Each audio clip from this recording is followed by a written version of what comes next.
Hello, sports fans. Welcome to Super Sports Central. Today, we're going over my Week 9 NFL predictions.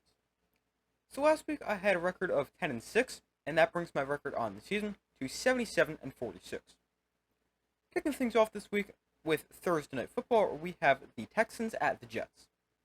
So the Jets, they've really struggled lately. They've lost 5 straight, and just lost to the Patriots. The Jets' offense has been terrible on their 5-game losing streak, as they're scoring just 16.6 points per game. And then he'll face a good Texans defense that is allowing the second fewest yards per game in the NFL at 280, and they're also allowing 22.4 points per game. Now, for the Texans offense, they're scoring 23.5 points per game, but they're going to be without their top 2 receivers in Nico Collins and Stephon Diggs, and their next best receiver is Tank Dell, who has just 229 yards in the season. So something to watch for the Texans will be if someone can step up at that receiver position. But the Texans offense, they face a good Jets defense that's allowing 21.3 points per game, and is also the second best defense against the pass. Now, I don't think the Texans will find a ton of success throwing the ball, being without their top 2 targets, plus facing a good defense. But an area where I do think the Texans will find success is on the ground, as Joe Mixon is averaging over 100 rushing yards per game, and the Jets are about average against the run. But I have the Texans winning this game. I think this will be a close, low-scoring game, but I've got the Texans winning by a score of 20-16. Moving to the games on Sunday, beginning with the Cowboys at the Falcons. So the Cowboys, they have not been that good this season. They're just 3-4, and their defense has been a big reason for their struggles, as the Cowboys have the second worst scoring defense in the NFL, allowing 28.3 points per game. They now face a Falcons offense that's scoring 24.3 points a game, and has scored at least 30 points in 3 of their last 4 games. Then for the Cowboys offense, they're okay, as they're scoring 21.4 points a game, and they face the Falcons defense allowing 24.4 points per game. But this is a game that I can definitely see going either way. I think this will be a higher scoring back and forth game. I think this is going to be an entertaining game. I've got the Falcons getting the win here. They're home. Plus, I just don't trust the Cowboys with how bad their defense is. So I'm going to take the Falcons to get the win by a score of 30-24. Up next, we have the Dolphins at the Bills. So the Dolphins got Tua back from injury last week, but they still lost as they fell to the Cardinals 28-27. Now, the good thing for the Dolphins about last week's game is they put up a season-high 27 points, and maybe they can build on that as they go into this week. Now, that is a big maybe because they face a good Bills defense that is the 6th best scoring defense in the NFL, allowing 18.3 points per game. But even if the Dolphins can score against the Bills defense, they're going to have to try to keep up with a great Bills offense, which is the 5th best scoring offense in the NFL, scoring nearly 29 points per game. But the Bills, they're the better team here on both sides of the ball. I don't really see the Dolphins stopping the Bills or keeping up with them, and I've got the Bills winning this one fairly easily, 31-17.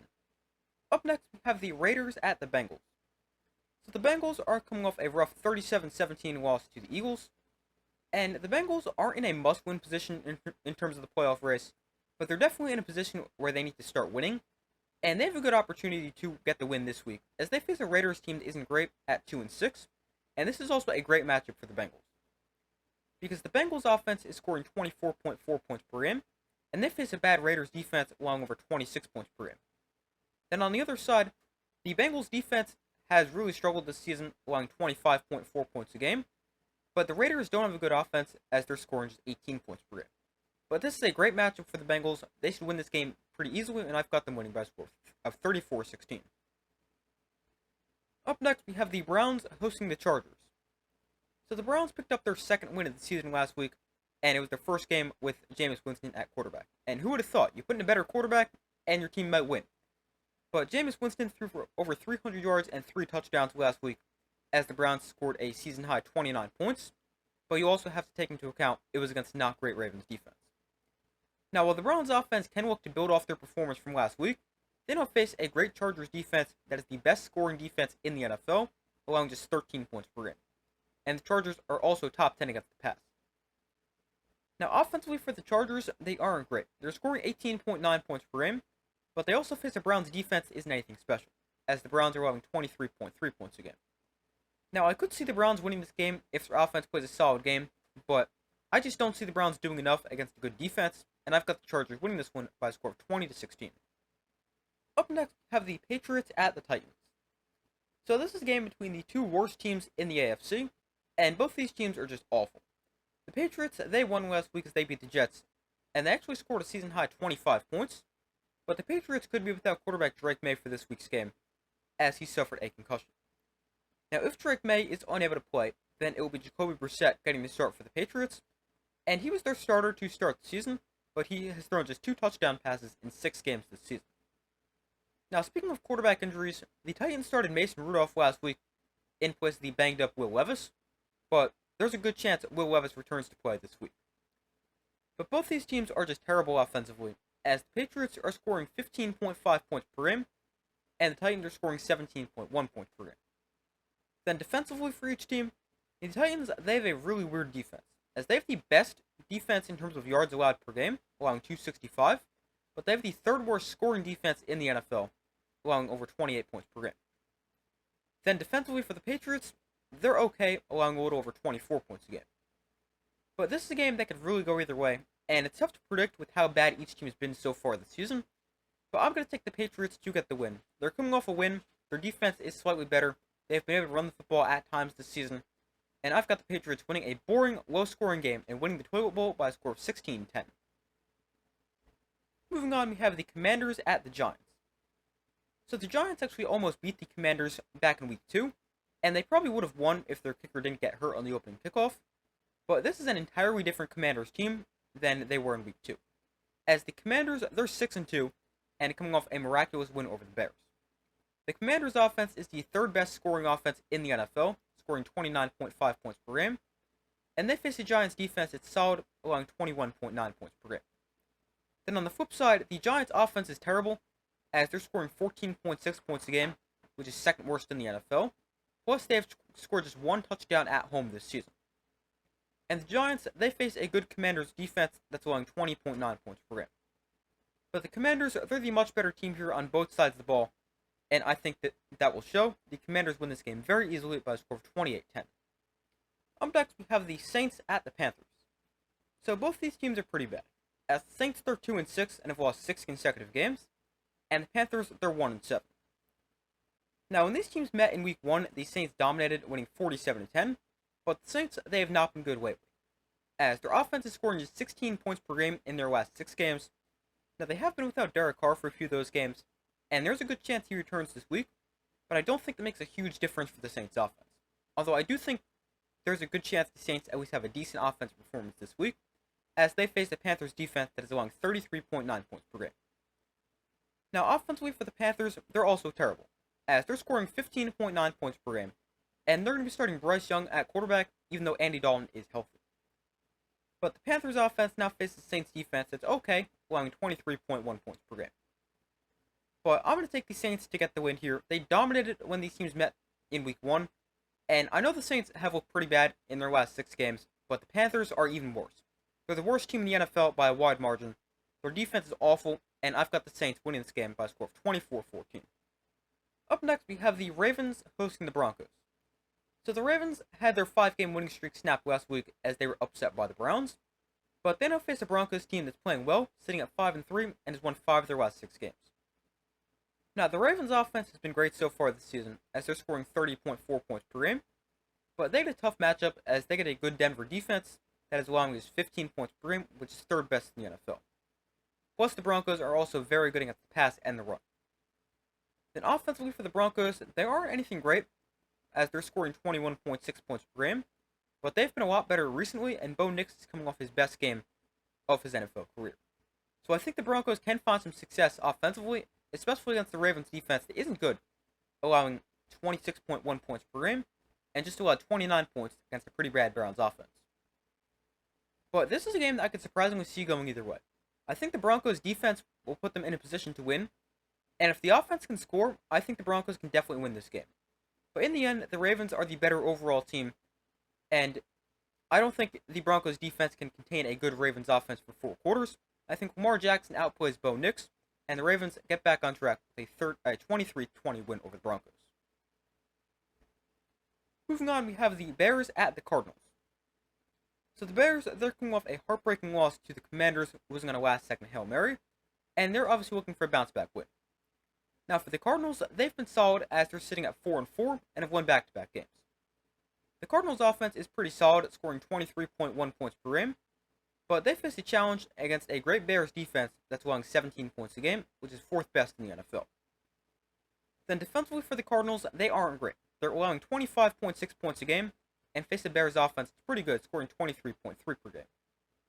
Now, the Bears offense struggled last week, but I think that's more that they were playing a good Commanders defense, and not that the offense isn't good. But this is a game that could really go either way. I think the Bears, they have the better defense, and I think their offense is going to play a lot better against a struggling defense, and I've got the Bears getting the win here in a close game, though, 24-21. Up next, we have the Jaguars visiting the Eagles. So the Eagles, they've been playing well as of late, winning 3 straight, and their defense has been a big part of their success. As on the season, the defense is allowing just 18.9 points per game, and on their 3-game winning streak, they're allowing just 12 points per game. The Eagles' offense has also been good, as they're scoring 24.4 points per game on the season, but they now face the Jaguars' defense isn't great, allowing 21 points a game. Now, the Jaguars' offense has been better as of late, scoring 28 points per game in their last 4 games, but I just don't see the Jaguars keeping up with an Eagles' offense that's playing well on both sides of the ball. The Eagles win their 4th straight game, and I've got them winning this one by a score of 31-21.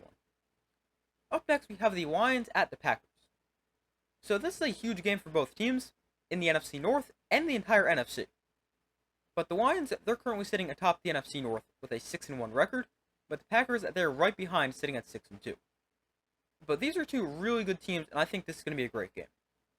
Both these teams are great offensively, as the Lions have the best scoring offense in the NFL, putting up 33.4 points per game. And the Packers are 6th in scoring offense, scoring 27 points a game. Although Packers quarterback Jordan Love is dealing with a groin injury, and we don't know his status for the game, but he's currently listed as day-to-day. So it seems like there's a chance he can play, but if Jordan Love can't go, then it will be Malik Willis getting the start for the Packers, and he's played well when he's had to replace Jordan Love, and when he started for Jordan Love earlier in the season when Jordan Love was out with a knee injury. But while Malik Willis has played pretty well, not having Jordan Love will be a big loss for the Packers offense. Now, on the defensive side of the ball, both teams are pretty good, as the Lions are 6th in scoring defense, allowing 19.1 points per game, and the Packers are 11th, allowing 21.3 points per game. But while both defenses are pretty good, I think this will be a higher scoring game with how good each offense is. But I've got the Lions getting the win here. I think they're the better offensive team and the slightly better defensive team. Plus, with the Jordan Love injury, either he's going to be limited or he's not going to play. I think that could hold back the Packers offense just enough for the Lions to get the win. And I've got the Lions winning in a great game, 31-27. Up next, we have the Rams at the Seahawks. So the Rams got a big win last week as they knocked off the Vikings. And that was a big win for the Rams, as they're now 3-4 on the season, and that is only half a game back in the NFC West, as the Cardinals, 49ers, and Seahawks are all tied at 4-4. The big reason the Rams won last week was they played well offensively, and they got Cooper Kupp and Puka Nacua both back from injury, and Matthew Stafford threw 4 touchdowns. Now, the Rams offense faces the Seahawks defense that started the season looking great, but has struggled recently, as the Seahawks are allowing 24.4 points per game on the season, and are allowing over 30 points per game in their last 5 games. Then on the flip side, the Seahawks offense is good at scoring 23.8 points per game, and they have a great pass game, leading the league with 262 passing yards per game. But then they'll face a Rams defense that isn't the greatest, allowing 25 points a game, but is decent against the pass. But this is another very tough game for me to predict. I think the Rams will play well offensively again against a struggling defense, and I think the Seahawks offense can keep up, but I'm going to take the Rams to get the win in a close, entertaining game, and I've got the Rams beating the Seahawks by a score of 29-26, and the Seahawks struggles continue, having now lost 5 of their last 6 games. Up next, we have the Colts at the Vikings on Sunday Night Football. So we will have a live watch party for this game, and that will start at about 8:15 Eastern Time on Sunday, so I hope to see you guys there. But the Colts, they're making a quarterback switch, going from Anthony Richardson to Joe Flacco, and I'm not a huge fan of that move, because the Colts said starting Joe Flacco gives them the best chance to win now, which I don't really think makes a ton of sense, because they knew Anthony Richardson was going to be a project when they drafted him, so essentially giving up on him after 10 games, I'm not a big fan of. Now, if they wanted to bench Richardson for taking himself out of the game being tired, if they wanted to have him on the bench for a couple games, I'm fine with that. But benching him until further notice, because Flacco gives them the best chance to win, I don't like that move for the Colts. Now, the Colts offense has actually been pretty good when Joe Flacco has started, as Joe Flacco has thrown 7 touchdowns to just 1 interception on the season. And Flacco and the Colts offense face a Vikings defense that's good, allowing 19.6 points a game, but the Vikings don't defend the pass particularly well, allowing 263 passing yards per game, which is 3rd worst in the NFL. Plus, the Vikings defense has struggled in their past couple games, allowing 30 points in each of their last 2 games. And their defensive struggles are a big reason the Vikings have lost both those past 2 games. Then on the flip side, the Vikings offense is good, scoring about 27 points per game, and they face a solid Colts defense, allowing 21.5 points per game. So I think this is going to be a close game. I think Joe Flacco and the Colts offense will play well against a pretty bad Vikings pass defense, and I really could see the Vikings losing their 3rd straight game, but I'm going to take the Vikings to get the win and get back to their winning ways. I've got the Vikings winning this one by a score of 24-23. And our final game, we have the Buccaneers at the Chiefs on Monday Night Football. So we will have a live watch party for this game starting at about 8:15 Eastern Time on Monday, so again, I hope to see you guys there. But the Chiefs, they've been great so far this year, as they're the last undefeated team in the NFL, sitting at 7-0. But they now face a good Buccaneers team that is great offensively, as the Bucs are putting up 29.4 points per game. But the Buccaneers have a tough task, as they face a good Chiefs defense, which ranks top 5 in scoring defense, allowing 17.6 points per game. Then offensively for the Chiefs, they've been solid, scoring 24.7 points per game, and they've leaned on the run game this season, rushing for 121 yards per game. But they now face a Buccaneers defense that isn't the greatest, allowing 26.6 points per game, and also isn't the greatest against the run, allowing 131 rushing yards per game, and over 5 yards per carry. Now, I do think the Buccaneers and their offense has the potential to potentially knock off the Chiefs and hand them their first loss of the season, but I'm just not going to pick against the Chiefs here. Their defense is playing really well. They're home as well, and I've got the Chiefs winning this one in a lower scoring game, 21-17. But those are my Week 9 NFL predictions. Thank you guys for watching. Be sure to like this video, subscribe, turn notifications so you don't miss any other upcoming videos. Be sure to check out the community tab of my channel, where you guys can vote on who you think will win some of this week's big games. But thank you for watching. Be sure to like this video, subscribe, turn notifications. I do my best to post as often as possible, and I will see you in the next video.